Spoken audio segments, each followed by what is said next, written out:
नमस्कार दोस्तों, स्वागत है आपका आज के मुख्य समाचार में, जिसमें सबसे पहली और बड़ी खबर में आपको बताएंगे कि कोरोना संक्रमण रोकने के लिए क्या देश में फिर से लगना चाहिए लॉकडाउन। एम्स प्रमुख ने इस पर क्या बड़ा बयान दिया है वो आपको बताएंगे।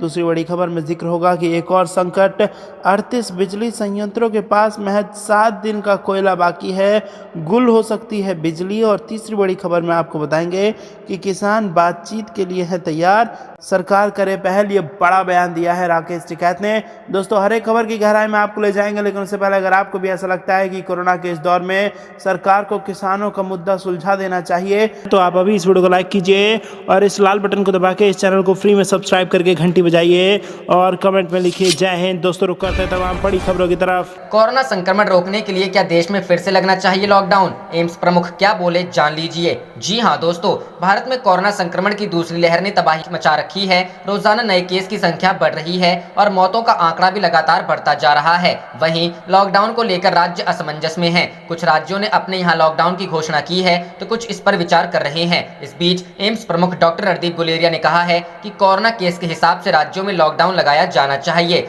लॉकडाउन लगाने को लेकर निजी चैनल से बातचीत में डॉक्टर गुलेरिया ने कहा कि जिन इलाकों में कोविड पॉजिटिविटी रेट 10% के पार है, वहां लॉकडाउन जरूरी है। उनका मानना है कि हमारी सरकार वायरस के फैलने का सटीक अनुमान नहीं लगा पाई, जिसका खामियाजा हेल्थ केयर सिस्टम भुगत रहा है। वायरस के ज्यादा संक्रामक वेरिएंट और म्यूटेंट तेजी से संक्रमण फैला रहे हैं। कोरोना के मामले कम करने के लिए संक्रमण की चेन को तोड़ना जरूरी है।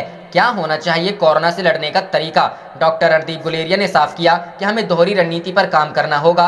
सबसे पहले अस्पतालों में बेड, दवाई और ऑक्सीजन उपलब्ध करानी होगी। इसके बाद नए मामले कम करने पर ध्यान देना होगा। हम लंबे समय तक इतने ज्यादा एक्टिव मरीजों का इलाज नहीं कर सकते। संक्रमण पर काबू पाने के लिए हमें ज्यादा पॉजिटिविटी रेट वाले इलाकों पर फोकस करना होगा। जरूरत पड़ने पर कंटेनमेंट जोन और लॉकडाउन भी लगाया जाना चाहिए। गुलेरिया ने कहा कि देश की राजधानी दिल्ली में ऑक्सीजन का संकट सही मायने में गंभीर है। दिल्ली में पिछले 3 दिनों से अस्पताल ऑक्सीजन के लिए गुहार लगाई जा रही है। हमें फिर से देखना होगा कि संसाधनों का बंटवारा किस हिसाब से होना चाहिए। जिन राज्यों में ऑक्सीजन ज्यादा है, वहां से ऑक्सीजन मंगाई जा सकती है। रेमडेसिविर इंजेक्शन की किल्लत पर बोलते हुए डॉक्टर गुलेरिया ने बताया कि रेमडेसिविर एक एंटीवायरल दवाई है जिसे इबोला के लिए बनाया गया था। ये जीवन रक्षक दवा नहीं है और न ही ये मृत्यु को कम करता है। ये सिर्फ मरीज को हॉस्पिटल जाने से रोकता है। रुख करते हैं अगली खबर की तरफ। एक और संकट, 38 बिजली संयंत्रों के पास महज 7 दिन का कोयला, गुल हो सकती है बिजली। जी हां दोस्तों, देश में 46,720 मेगावाट की सामूहिक क्षमता के 38 बिजली संयंत्रों के पास गुरुवार 22 अप्रैल तक 7 दिन से भी कम का कोयला भंडार बचा था। यह जानकारी केंद्रीय बिजली प्राधिकरण के कोयले के दैनिक भंडार के आंकड़ों से मिली। ऐसे हैं हालात। सीईए की 22 अप्रैल 2021 की रिपोर्ट के अनुसार देश में 1,66,406 मेगावाट की सामूहिक क्षमता के 135 बिजली संयंत्रों में से किसी के पास कोयला भंडार की स्थिति गंभीर या अति गंभीर नहीं थी। गौरतलब है कि यदि किसी संयंत्र के पास 7 दिन से कम कोयला भंडार शेष रहता है तो यह गंभीर स्थिति मानी जाती है। वहीं 3 दिन से कम का कोयला भंडार अति गंभीर स्थिति होती है। सीईए रोजाना के आधार पर इन संयंत्रों में कोयला भंडार की स्थिति की निगरानी करता है। गुल हो सकती है बिजली। बिजली क्षेत्र के एक विशेषज्ञ ने कहा कि सीईए द्वारा किसी संयंत्र को कोयला भंडार के मामले में गंभीर या अति गंभीर के रूप में वर्गीकृत करने की वजह हो सकती है, लेकिन तथ्य यह है कि बिजली संयंत्रों में कोयले की कमी है। ऐसे में आगामी दिनों में पारा चढ़ने के साथ खपत बढ़ने से बिजली उत्पादन प्रभावित हो सकता है। इतनी है देश की बिजली क्षमता। बता दें कि देश में 31 मार्च 2021 बिजली क्षमता 377 गीगावाट की थी। इसमें 200 गीगावाट कोयला आधारित, 48 मेगावाट पन बिजली और 93 गीगावाट अक्षय ऊर्जा क्षमता है। विशेषज्ञों का कहना है कि सौर या पन बिजली स्रोतों से गर्मियों में उत्पादन बढ़ेगा, लेकिन कोयला आधारित संयंत्र मुख्य लोड उठाते हैं, जो ग्रिड की स्थिरता और गर्मियों की सीजन की ऊंची मांग को पूरा करने के लिए जरूरी है। रुख करते हैं अगली खबर की तरफ। किसान बातचीत के लिए तैयार, सरकार करे पहल, टिकैत। जी हां दोस्तों, किसान नेता राकेश टिकैत ने कहा कि कृषि कानून रद्द होने व एमएसपी कानून बनने तक किसानों का आंदोलन जारी रहेगा। उन्होंने कहा कि आगामी गर्मी व बरसात के मौसम को देखते हुए टेंट की बजाय अब पक्का मोर्चों पर पक्के निर्माण किए जाएंगे। जहां भी किसानों का आंदोलन चल रहा है, वहां शेड लगाकर, इनकी छत लगाकर निर्माण किया जाएगा। किसान बातचीत के लिए तैयार, सरकार करे पहल, टिकैत। सभी धरना स्थलों पर संपूर्ण व्यवस्था की जाएगी। आंदोलन लंबा चलने वाला है, इसको देखते हुए सभी व्यवस्था पक्का मोर्चे के धरना स्थलों पर की जा रही है। उन्होंने कहा कि अब तक वे 16 राज्यों का दौरा कर चुके हैं। देश के हालात खराब हैं। देश को सरकारें अडानी अंबानी को सौंप रही है। ऐसे में देश व युवाओं के बचाने के लिए आंदोलन ही एकमात्र रास्ता है। मुख्यमंत्री द्वारा कोरोना को देखते हुए आंदोलन रद्द करने की अपील पर टिकैत ने कहा कि कोरोना और आंदोलन दोनों अलग अलग हैं। अब फैसला मुख्यमंत्री को नहीं, केंद्र सरकार को लेना है। किसान बातचीत के लिए तैयार है। किसानों की कोरोना टेस्टिंग को लेकर उन्होंने कहा कि स्वास्थ्य विभाग टीम भेजे, जिस किसान को दिक्कत होगी वह जांच जरूर करवाएगा। उन्होंने जोर देकर कहा कि कोरोना को किसान आंदोलन के साथ ना जोड़ा जाए।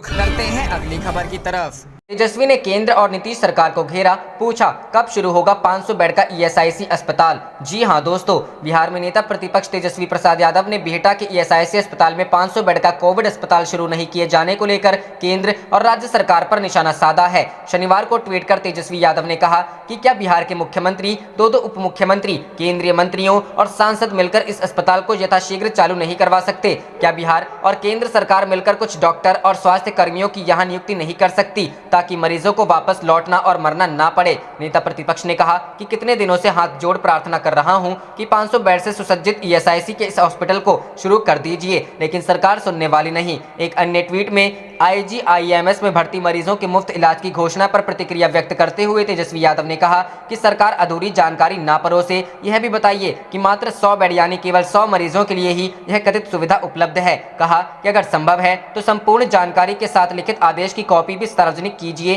ताकि लोगों को सूचना ग्रहण करने में किसी प्रकार की असुविधा ना हो। रुख करते हैं अगली खबर की तरफ। काला बाजारी की खबरें सरकार की नाकामी का प्रतीक, अखिलेश यादव ने कहा। जी हां दोस्तों, कोरोना वायरस महामारी के बीच कालाबाजारी की खबरें भी सामने आ रही हैं। प्रदेश से कालाबाजारी की खबरें सामने आने के बाद समाजवादी पार्टी के अध्यक्ष और उत्तर प्रदेश के पूर्व सीएम अखिलेश यादव ने योगी सरकार पर हमला बोला है। अखिलेश यादव ने कहा, कोरोना के भयावह काल में जब उत्तर प्रदेश व देश दवाओं व ऑक्सीजन तक के लिए तड़प रहा है, कालाबाजारी की खबरें सरकार की नाकामी का प्रतीक है। यूपी के पूर्व सीएम अखिलेश यादव ने रविवार को ट्वीट करते हुए प्रदेश की योगी आदित्यनाथ सरकार पर हमला बोला है। अखिलेश यादव ने कहा कि सपा की मांग मुफ्त जांच, मुफ्त टीका, मुफ्त इलाज। कोरोना के भयावह काल में जब उत्तर प्रदेश व देश दवाओं व ऑक्सीजन तक के लिए तड़प रहा है, कालाबाजारी की खबरें सरकार की नाकाफी का प्रतीक है। सपा टीके के दावों में एकरूपता की जगह देश भर में त्वरित व मुफ्त टीकाकरण की मांग करती है। इससे पहले अखिलेश यादव ने ट्वीट करते हुए योगी सरकार से सवाल पूछा था।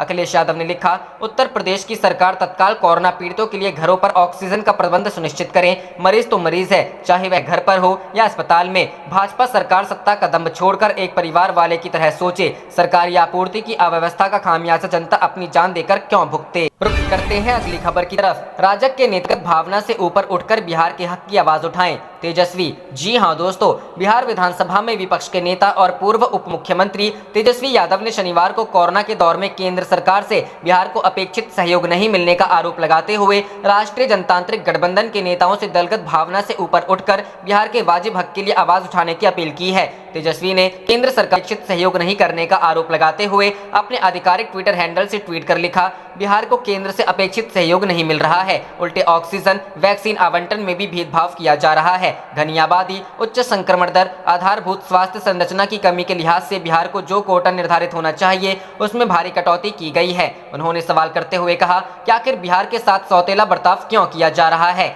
तेजस्वी ने एक अन्य ट्वीट में लिखा, मैं राजग नेताओं से आग्रह करता हूं कि निडर होकर दलगत भावना से ऊपर उठकर इस महामारी में बिहार को वाजिब हक के लिए आवाज उठाएं। हम सबों की सामूहिक जिम्मेदारी है कि दवा व इलाज के अभाव में किसी की भी जान ना जाए। बिहार से क्षेत्रफल, आबादी 5-6 गुने छोटे प्रदेशों का आवंटन अधिक क्यों? रुख करते हैं अगली खबर की तरफ। आईजीआईएमएस में मुफ्त इलाज की घोषणा पर तेजस्वी ने उठाया सवाल, कहा, मुख्यमंत्री जी अधूरी जानकारी मत परोसिए। जी हां दोस्तों, बिहार सरकार कोरोना संक्रमण की दूसरी लहर से निपटने के लिए हर संभव प्रयास कर रही है। कोरोना मरीजों को सुविधा देने के लिए सरकार एक के बाद एक बड़े फैसले ले रही है। इसी क्रम में शुक्रवार को सूबे के मुखिया नीतीश कुमार ने पटना स्थित आईजीआईएमएस में कोरोना मरीजों के मुफ्त इलाज की घोषणा की है। अब इस अस्पताल में इलाज कराने वाले कोरोना मरीजों के इलाज का खर्च सरकार उठाएगी। हालांकि मुख्यमंत्री की इस घोषणा पर बिहार के नेता प्रतिपक्ष तेजस्वी यादव ने सवाल उठाया है। उन्होंने शनिवार को ट्वीट कर कहा, मुख्यमंत्री जी अधूरी जानकारी मत परोसिए, यह भी बताइए कि मात्र 100 बेड यानी केवल 100 मरीजों के लिए ही यह कथित सुविधा उपलब्ध है। अगर संभव है तो संपूर्ण जानकारी के साथ लिखित आदेश की कॉपी भी सार्वजनिक की जाए ताकि लोगों को सूचना ग्रहण करने में किसी प्रकार की कोई भी असुविधा ना हो। गौरतलब है कि बिहार में 18 साल से अधिक उम्र वाले सभी लोगों को मुफ्त कोरोना वैक्सीन देने की घोषणा करने के बाद सूबे के मुखिया नीतीश कुमार ने यह ऐलान किया है कि उन्होंने ट्वीट कर कहा था, इंदिरा गांधी आयुर्विज्ञान संस्थान पटना में सभी कोविड कोविड-19 के मरीजों का इलाज मुफ्त में किया जाएगा। चिकित्सीय सेवाओं और दवाओं पर हुए खर्च का वहन राज्य सरकार करेगी। इसके साथ ही उन्होंने बिहार के सभी जिलों के अस्पतालों में उपलब्ध वेंटिलेटर को शीघ्र क्रियाशील करने का निर्देश दिया है। यह कार्य सरकारी प्रयास अथवा निजी क्षेत्र की संयुक्त भागीदारी से सुनिश्चित किया जा सकेगा। बता दें कि कोरोना के बढ़ते मामलों को देखते हुए पटना के IGIMS को कोविड डेडिकेटेड अस्पताल बनाया गया है, जहां फिलहाल 100 बेड की व्यवस्था है। मरीजों को सुविधा पहुंचाने के लिए लगातार वहां बेड की संख्या बढ़ाई जा रही है। IGIMS में बेड की संख्या बढ़ाने के साथ ही अस्पताल के कैंसर केयर यूनिट IGIC में कोरोना वार्ड बनाया गया है, जहां मरीजों का इलाज किया जा रहा है। आप देख रहे थे आपका अपना चैनल जय हिंद जय भारत।